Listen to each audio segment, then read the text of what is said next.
Ya, hai. Bismillahirrahmanirrahim. Assalamualaikum warahmatullahi wabarakatuh. Baik, anak-anak juara, insya Allah untuk kali ini kita akan bersama-sama belajar tutorial bagaimana cara menggunakan aplikasi 4000 Essential Words. Yang tidak mau menginstal aplikasinya tidak apa, karena tersedia juga dalam bentuk web. Baik, pertama yang kita lakukan adalah kita buka dulu aplikasinya. Sebentar, ini kita kecilkan dulu. Nah, ini misalkan aplikasinya, kita buka dulu aplikasinya.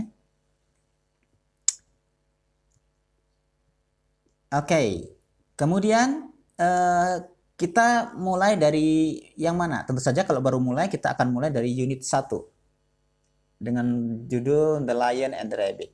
Oke, kita klik unit 1. Nah, tampilannya akan begitu. Pertama kita akan mendapatkan word list. Ini 20 kata setiap unitnya. 20 kata yang akan kita pelajari dan kita harus bukan hanya menghafal artinya, tidak. Karena bahasa Inggris bukan untuk dihafal. Kita akan bisa menggunakan, bahkan bisa mengucapkan kata-kata itu dengan baik. Oke. Nah, ini ada 20 kata. Yang kita lakukan pertama kali, mengartikan dulu ya. Bagi yang tidak tahu artinya, coba. Misal afraid. Afraid, oke, afraid itu takut. Agree itu setuju. Angry itu marah, dan seterusnya. Yang tidak tahu artinya bagaimana? Silahkan dicari di kamus masing-masing. Bisa di HP, bisa di yang punya kamus biasa, bisa dibuka di kamus. Silahkan, atau bertanya juga boleh. Bertanya kepada teman, kepada orang tua, kepada siapapun boleh. Kemudian catat. Ya, yang tidak tahu artinya dicatat saja. Supaya nanti ketika mau belajar lagi tidak lupa, dicatat di buku. Bagusnya punya buku khusus ya untuk berlatih ini, karena ini menjadi jejak kita ketika kita belajar. Disediakan buku khusus untuk belajar ini. Jadi misal kita nggak tahu kata arrive apa ya, kita tanya atau kita buka kamus. Oh, arrive datang. Oke, tulis artinya datang. Sampai semuanya ini tahu artinya dulu sampai 20 kata. Oke, sampai bawah, stop sampai sini. Kita sudah tahu semuanya artinya. Kemudian kita balik lagi ke atas. Nah, kita di sini yang kita lakukan adalah belajar cara pengucapannya. Kita tinggal menirukan saja. Ini ada kata di sini, ada afraid, itu ya kita contoh yang paling atas ya. Afraid itu katanya, kemudian di bawah itu definisi. When someone is afraid, they feel fear. Itu definisinya. Yang kita lakukan ketika nanti kita klik gambar suara, maka akan kita dengar katanya, kata dan definisi dan cara dalam penggunaan kalimatnya. Yang kita tirukan adalah katanya dulu, kita tirukan afraid sampai kita benar-benar bisa menggunakan itu dengan baik. Afraid, afraid, afraid. Diulang-ulang saja. Kemudian setelah itu kita tirukan cara penggunaannya supaya kita tahu penggunaannya bagaimana. For example, nanti kita akan dengar the woman was afraid of what she saw. Kita tirukan seperti itu. The woman is afraid. Kita coba ya.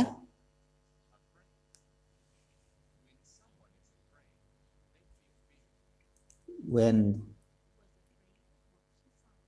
the woman was afraid of what she saw. The woman was afraid what was she saw. Oke, kita sudah bisa. Kita berlanjut ke kata berikutnya sampai 20 kata. 20 kata selesai, kita paham artinya, kemudian kita belajar cara penggunaannya, kemudian kita coba untuk, nah ini, kita coba untuk exercise 1 and 2. Exercise 1 itu, ini masih definisi, jadi memilih definisi yang tepat untuk kata-kata tersebut. Baik, for example, bad or hurting others. Oke, apa ya itu bad or hurting others? Untuk yang nomor 1, untuk perintahnya bad or hurting others, itu kita boleh buka kamus kok, nggak apa-apa.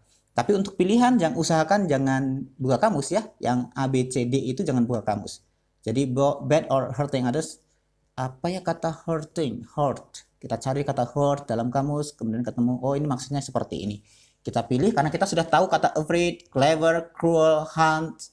Tadi kita sudah tahu semuanya, maka kita pilih mana yang cocok. For example, bad or hurting others. Oke, cruel. Oke, terus nomor 2, at last or at the end. At last or at the end. Oke, kata last apa artinya? Boleh buka kamus, nggak tahu. Tapi untuk ABCD-nya jangan buka kamus. Kita pilih last, at the end, angry itu marah, clever itu pintar, cerdas, finally, akhirnya, oh ini yang paling tepat. Oke, begitu.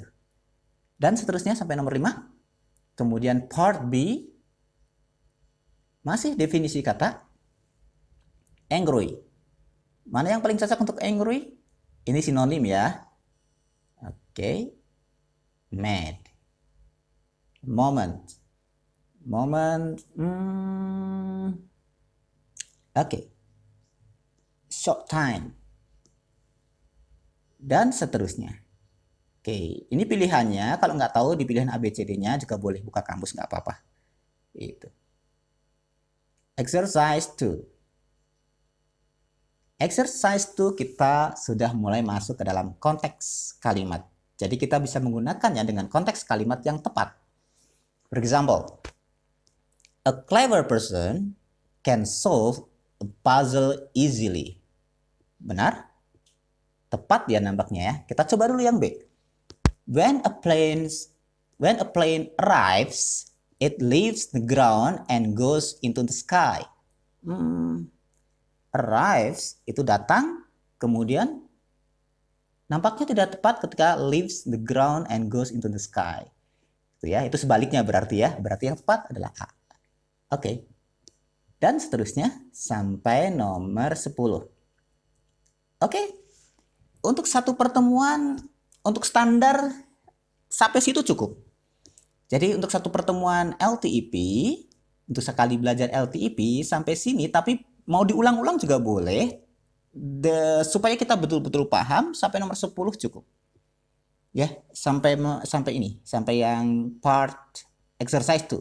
Sampai exercise 2 itu sudah cukup. Oke, tapi kalau kita memang waktunya masih banyak, misalkan ternyata kita mengerjakan karena kata-katanya sudah sangat hafal, sudah mengerti semuanya, jadi kita bisa mengerjakan mungkin dalam waktu 10 menit, 15 menit, masih punya waktu, mau lanjut, diperbolehkan, kita lanjutkan dalam konteks sebuah teks. Jadi kata-kata yang sudah kita pahami tadi, kita gunakan dalam sebuah teks. For example, the lion and the rabbit. Oke, kita dengarkan dulu. Ada listeningnya juga di sini yang asik ya. Jadi kita bisa dengarkan ceritanya.